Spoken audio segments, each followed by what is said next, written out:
The words measuring stick were thrown around a lot in the locker room during the open media periods Thursday and Friday.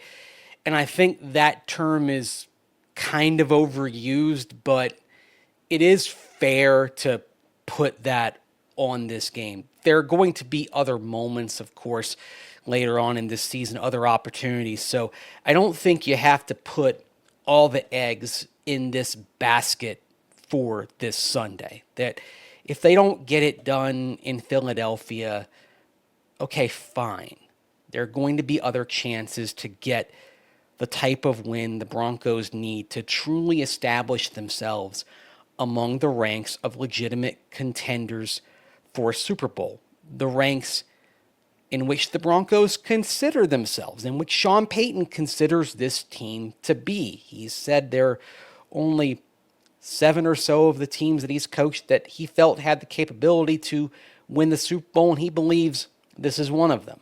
But of course, they don't have the kind of win yet, not last year, not this year, that could really stamp themselves as this kind of team.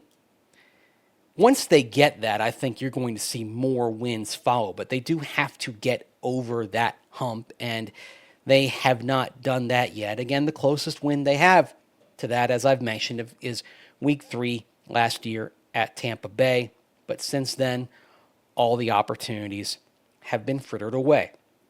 And yeah, they've come close. I mean, you can say, fine, they had the game-winning drive in Kansas City, what should have been, and it was lost on a blocked field goal.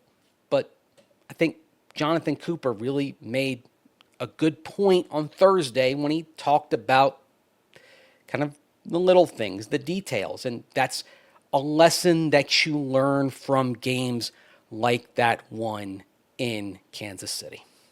Everything counts. When you go against good teams, the mistakes are magnified.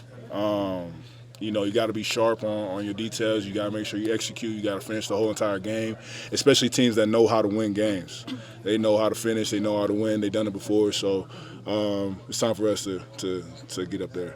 And I think that's a great lesson that you have to learn if you're going to advance the ranks of contenders, that all it takes is something like that. One thing going askew on field goal protect, and then the game is lost. That's where these things go askew. I mean, you look at how Philadelphia beat Tampa Bay last week. Philadelphia's offense had a pretty poor day, outgained robustly by the Bucs. But what the Eagles did, of course, they identify weaknesses in Tampa Bay's punt and punt protection unit. There's a weakness up the gut in Tampa Bay's punt pro, and Riley Dixon, old friend here with the Broncos, Riley Dixon takes a little while to get the punt off. And they exploit that. Blocked punt goes back the other way, a quick 7 points for Philadelphia. That allows them to seize the early initiative. The Bucs are knocked off kilter. Before you know it, Philadelphia has used that early springboard to a 3-score lead, and you've put the Bucs in chase mode. And hey, that's not a weakling also-ran team. That's a team that has been to the postseason 5 consecutive years. So that's a team with experience in big games that still was vulnerable to a little thing like that, and Philadelphia took advantage of it. So you are facing a team on Sunday that is much like that Chiefs team that did get you on one little thing last year at the end that prevented you from having the kind of win that would really stamp you among the ranks of this league's true Super Bowl contenders. So that's the thing of which you have to be aware if you're the Broncos on Sunday, that this is an Eagles team that will look under every stone to find a weakness. So I know I mentioned this on a show earlier this week, This is where, if you're the Broncos, you've got to be on point. You've got to know that, for example, they're probably going to attack the middle of the field, intermediate range. They're going to attack you at the core, where we've seen in the first 4 weeks. That's probably where the Broncos D is at its weakest, where it has struggled at the inside linebacker position, where we saw early last week Alex Singleton had a couple of missed tackles. I know Pro Football Focus only credited him with one, but we saw the two whiffs on that first series. We did see some tweaking of personnel groups last week. We saw more work percentage-wise from Jahdae Barron coming in lieu of Justin Sternad than we saw in previous games, and I think we may see more of that going forward as the Broncos try to adapt and I think take advantage of Barron's versatility and aggressiveness. So you're already seeing a little bit of that adaptation, but I think you'll see Philadelphia try to attack that.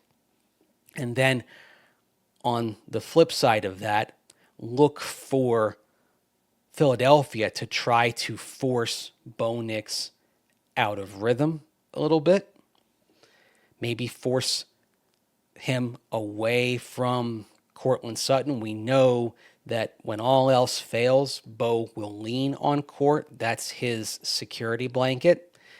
And certainly try to maybe discombobulate him a little bit. Try to get him to throw off balance. Try to get him to maybe force that extra step, to force him to be uncomfortable in the pocket in the way that, for example, the Chargers did a couple of weeks ago. Philadelphia is exceptional at forcing you into your weaknesses.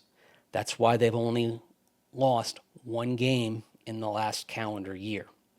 They want to make you play their game.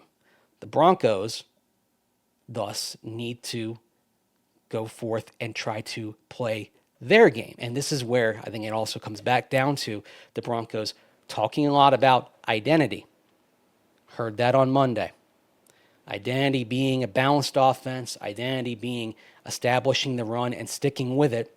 And so I did ask Mike McGlinchey about that on Thursday, the keeping with the identity on it. It sort of is a chicken and egg proposition.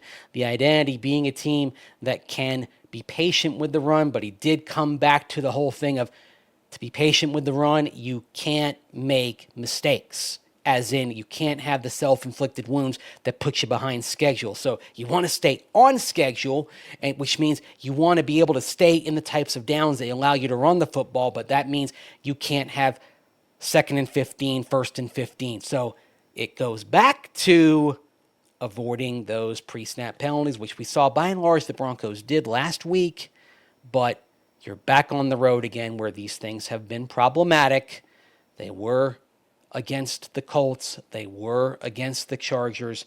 Now here you are going into a very tough environment against the Philadelphia Eagles. We'll see if the Broncos can avoid those spots of bother this time. So these are some things to watch out for as the Broncos head off to Philadelphia. That's a wrap. That's all I've got on my mind right now, so appreciate it.